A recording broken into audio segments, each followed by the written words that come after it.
Daf Yomi, tractate Zevachim, page 92b, with the words Adrabe.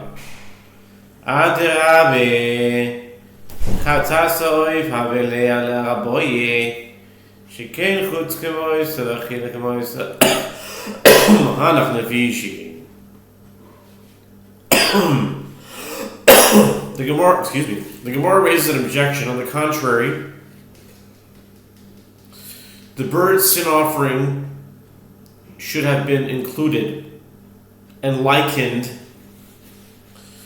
to the eaten animal sin offerings, as the blood of bird sin offerings is presented on the outer altar like an animal sin offering that is eaten, and the bird sin offering has portions set aside for eating like it. The Gemara rejects the reasoning for including bird offerings. Those features are common to internal sin offerings, and eaten animal sin offerings are more numerous than the features common to bird sin offerings and eaten animal sin offerings. Rav Yosef Amar ka yochalena lazo beno acheres v'nechalo ismi et hakasu. Rav Yosef said, there is another way to prove that the blood of a bird sin offering is not required to be laundered out if it is sprayed on a garment. With regard to laundering, the verse states, the priest that offers it for sin shall eat it. Leviticus 6:19. The obligation described applies to it, meaning the eaten animal sin offering, and not to another sin offering. Consequently, the verse is excluding a case within the broad category of eaten sin offerings, and one is not required to launder out the blood of a bird sin offering. Although probably would be a good idea. I mean, who wouldn't want to launder out the blood? Period. Anything. It didn't sound good. Anyway, yeah, who wouldn't want to launder out the blood? Okay. Ve'ela zod lama li ilav zot havimini yachalena orchen dekra kamash melon. The Gemara asks, but if the exclusion of bird offerings is derived from this verse, then why do I need the derivation from the verse, this is the law of the sin offering? The Gemara answers, if not for the derivation from this, I would say that the term shall eat it is simply the manner of speech of the verse, so that it does not indicate any exclusion. Therefore, the word this teaches us that a sin offering is excluded, and the term shall eat it demonstrates that the excluded sin offering is one that is eaten. Rabba Amar ka asher yazeh bihazoi sakas midabeil. Rabba said that there is a different explanation. Internal sin offerings cannot be excluded from the requirement of laundering sprayed garments, as the verse speaks specifically of internal sin offerings. As the verse states, it shall be sprinkled, Leviticus 6:20. The verse is speaking of sin offerings that require sprinklings, and sprinkling is mentioned specifically with regard to internal sin offerings, see Leviticus 4:6. Unlike eaten animal sin offerings, with regard to which the Torah uses the term of placing to describe the presenting of his blood. See Leviticus 4:25. Be'atanya afal pi she'ena kasud medaber ela benecholois inyan merika u'shetifa aval in kibus asher yazeh ksiv yazeh. Sounds more like Yaza, but the Gemara raises a difficulty. One can say that the passage about laundering applies specifically to internal sin offerings, Can one say that the passage about laundering applies specifically to internal sin offerings? But isn't it taught in the Mishnah, although the verse is speaking only of sin offerings that are eaten, indicating that the passage certainly applies to sin offerings that are eaten? The Gemara answers, the Mishnah's statement pertains to the matter of scouring and rinsing copper vessels in which a sin offering was cooked, see Leviticus 6:21, which is relevant only to sin offerings that are eaten. But in the matter of laundering, you shall launder that on which it shall be sprinkled, Leviticus 6:20. It is written, and the term "it shall be sprinkled" indicates only internal sin offerings. By contrast, eaten sin offerings are included only through the amplification in the verse, the law of the sin offering, Leviticus 6:18. Yihachi echad enecholois ve'echad apimiois echad apimiois ve'echad enecholois miboilei teni echad apimiois ve'echad enecholois.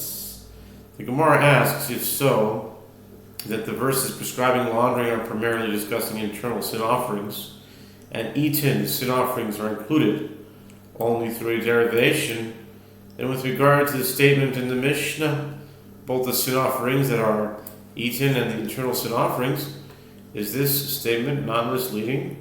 Rather, the Tana should have stated both the internal sin offerings and the sin offerings that are eaten, first mentioning the offerings most clearly indicated in the verse. The Gemara answers, teach it as both the internal sin offerings and the sin offerings that are eaten. Ihaki chatasa oif nami mi rachmana zois ihaki chitzoin nami loi. Rabbi Rachmana Toiras.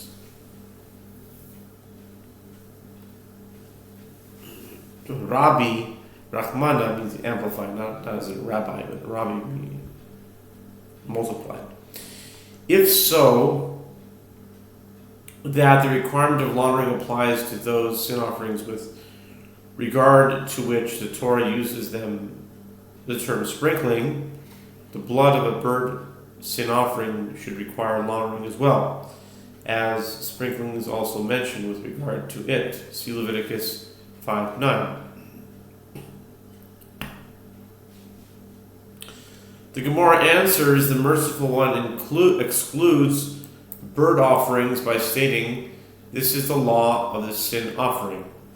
The Gemara challenges, if so, that the function of this verse is to be understood as a restriction, and an external sin offering also should not require laundering. The Gemara responds, the Merciful One amplified the halakha to include external sin offerings by stating the law of Umar Isa Mistav Chatus Behema Havele Deraboye Sheken Behema Shchitas Sofoin the Kabbalas Kli the Keren Ve'etzba Vechudali Ve'ishin. The Gemara asks, and what did you see that convinced you to exclude bird offerings and include external sin offerings? The Gemara answers, it stands to reason that the eaten animal sin offering should have been included, as the eaten animal sin offering resembles the internal sin offering in several respects. Each is a large animal. Each is subject to slaughter on the north side of the courtyard, and the blood of each requires collection in a vessel, and their blood is placed on the corner of the altar, and the blood is placed with the priest's finger, and the blood is placed on the edge of the corner of the altar, and parts of each are consumed in the flames upon the altar. None of these apply to bird sin offerings. The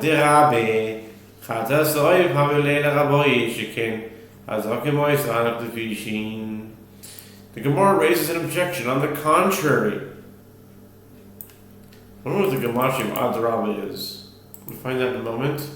I'll share it with everyone. The gematria of Adarabba is 212. Which is gematria Rebbe. Adarabba. Just the opposite.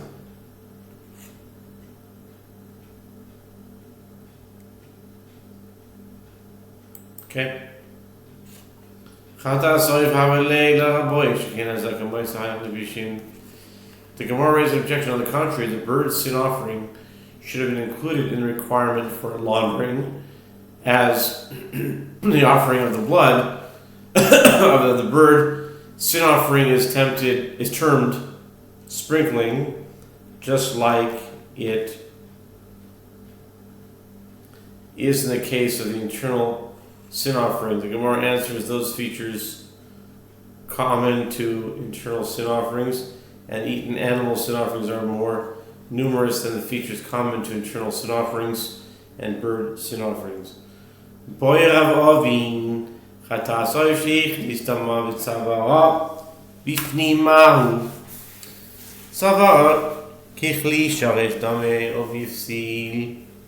Gemara indicated that the blood of the bird sin offering is not received in a vessel, unlike that of animal sin offerings. With regard to this halakha, Rabbi Avin asks, when the blood of an eaten animal sin offering is brought into the sanctuary in a vessel, this disqualifies it. In the case of a bird sin offering, which is killed by pinching the nape of its neck, whose blood a priest brought inside the sanctuary in its neck, which is killed by the pinching whose blood a priest brought inside the sanctuary in its neck.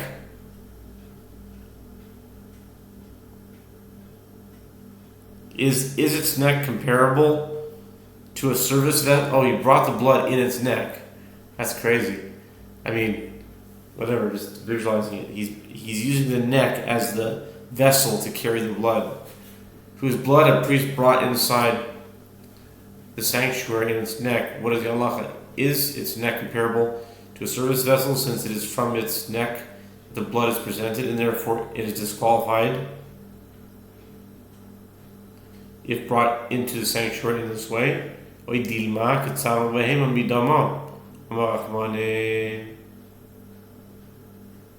Whoa. Dudish. Well, this is a long daf. Okay. You can do it. Push. Okay. Oy dilma kitzavahim maybe dama amrachmana velo besara tashima pirkisa pinich nisa tifnim yichazak yishera nisa psula. Or perhaps, is this neck comparable to the neck of a large animal offering, about which the merciful one states in the Torah, of whose blood is brought into the tent of meeting, Leviticus 6:23, which teaches that his blood is disqualified when brought inside a service vessel, but the blood is not disqualified when the animal's flesh is brought inside. What is the status of the bird's neck? The Gemara suggests from here, Braita, if after its nape is pinched, a bird sin offering convulsed and consequently entered inside the sanctuary.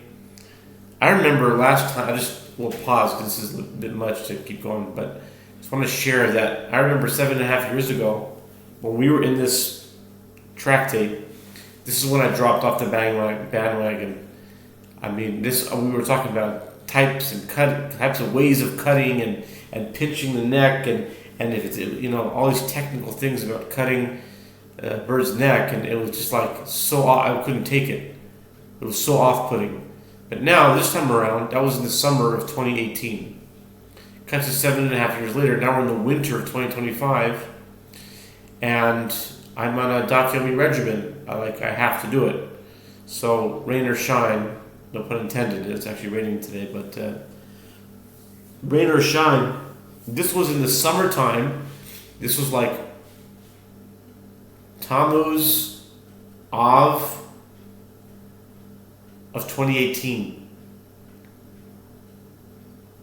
I remember it exactly. I was working in San Fernando, taking a bus all the way there, took 2 buses and a train.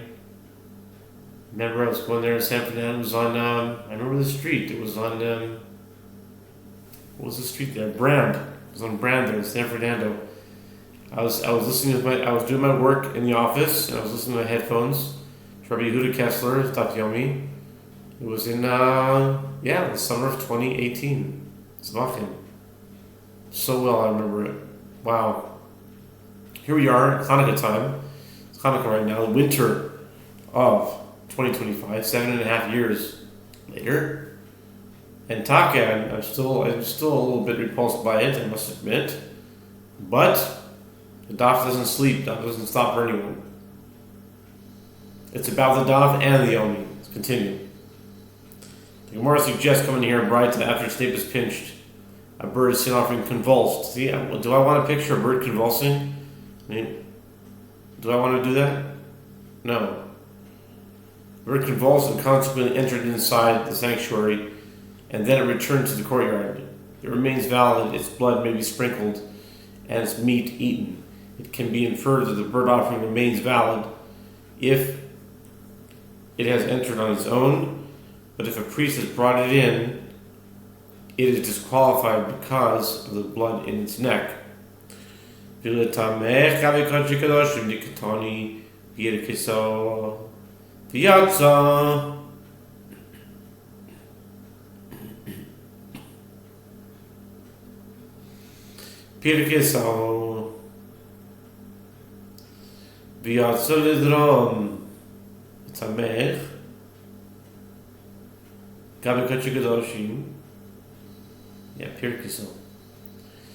Pirkiso.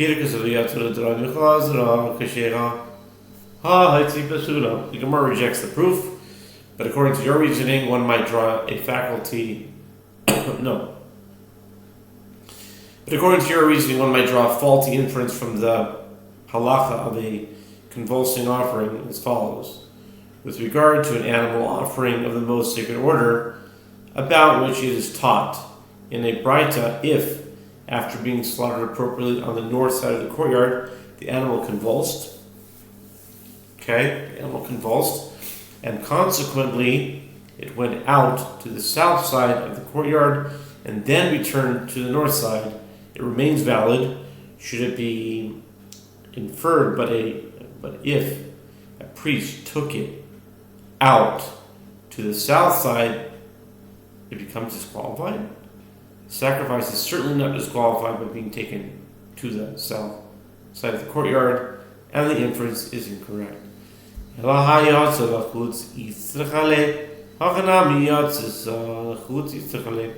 Rather, it must be assumed that this halacha, that of the convulsing animal that moved from the northern side to the southern side, is taught for another purpose. It was necessary for the braita to teach this halacha in order to establish a contrast with an animal that went out to the outside beyond the courtyard, which is disqualified even if it goes out by itself. Here too, with regard to the bird sin offering, the halacha of the convulsing animal that moved into the sanctuary is taught for another purpose. This halacha was necessary for establishing a contrast with a bird offering that went out to the outside beyond the courtyard, which is disqualified even if it goes out by itself. Accordingly, this may not be used to resolve Rabbi Avin's dilemma.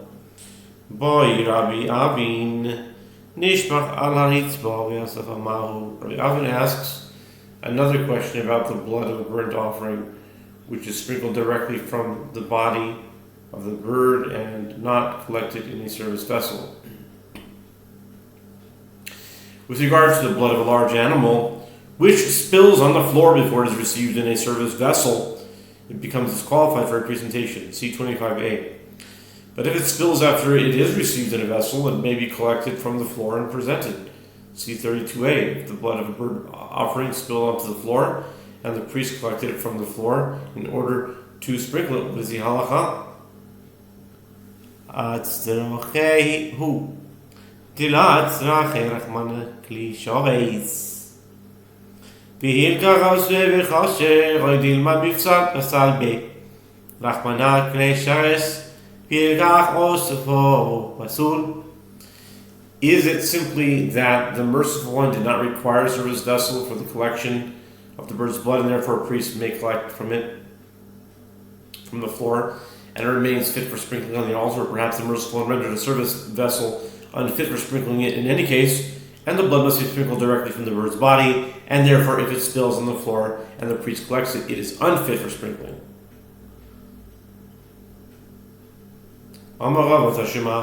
Yochel Yehedam Chadash Hoifton, Hebrews, Tamad Loimar Zois, Isokol Detek Nitson Pesal Be, Rachmanatil, Tipoik, Li, Teha Apsi, Lebiamil Kli. Rava said, come in here, proof deduced from a Braita. One might have thought that the blood of a bird's sin offering would require laundering if it's sprayed on a garment. Therefore, the verse states, this is the law of a sin offering, Leviticus 6:18, which excludes the bird's sin offering. But if it enters your mind that the merciful one rendered a vessel unfit for sprinkling the blood of a bird, this interpretation is unnecessary. I will deduce the halacha that a bird's blood does not require laundering because the blood becomes disqualified even by merely passing into the airspace of a vessel.